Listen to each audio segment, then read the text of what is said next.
Jet engine manufacturer United Technologies' proposed acquisition of avionics maker Rockwell Collins may prompt antitrust challenges in China, as the $30 billion deal may be deemed to harm competition and the interests of local players in the industry. United Technologies announced the takeover agreement on Monday, and expects to close the deal by the third quarter of 2018.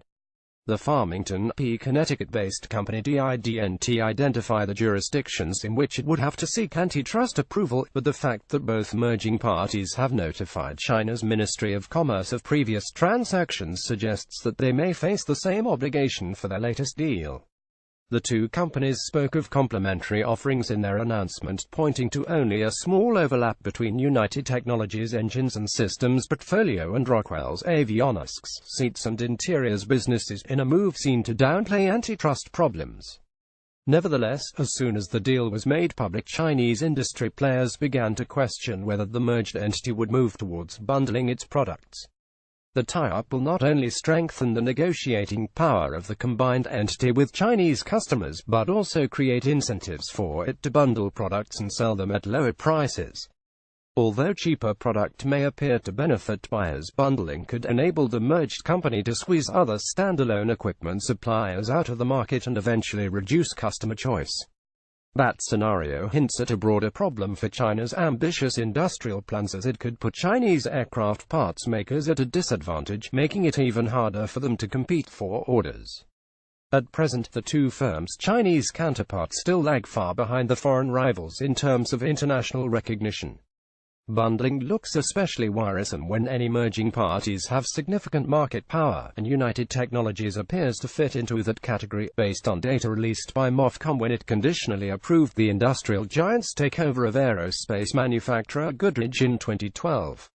According to that MOFCOM decision, United Technologies had a 72% share of the global market for AC generating systems, putting it in a strong position in that specific market. Some Chinese industry participants also say the merging companies would be able to offer certain integrated systems for aircraft by resolving adaptability issues among different aircraft parts. That could eat into the playmakers' integration business and erode the profit margins. However, those concerns are likely to be offset by increased efficiency and faster deliveries of aircraft. Either way, the transaction is likely to require MOFCOM clearance. Both companies have filed previous transactions to the ministry, indicating that they exceed the turnover thresholds that require them to seek Chinese antitrust clearance. United Technologies obtained MOFCOM approval for its proposed acquisition of about 70% of Italy's Riello Group in March 2016. Rockwell Collins' $8.6 billion purchase of B Aerospace, a U.S. maker of aircraft cabin interior products, was unconditionally approved by MOFCOM in March this year.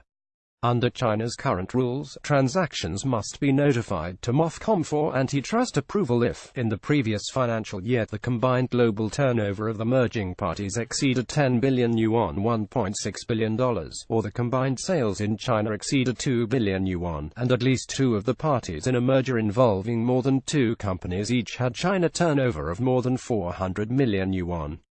United Technologies recorded full-year sales of $57.2 billion last year, and Rockwell Collins registered sales of $5.26 billion, according to the company's websites. Shares of both United Technologies and Rockwell Collins are traded on the New York Stock Exchange.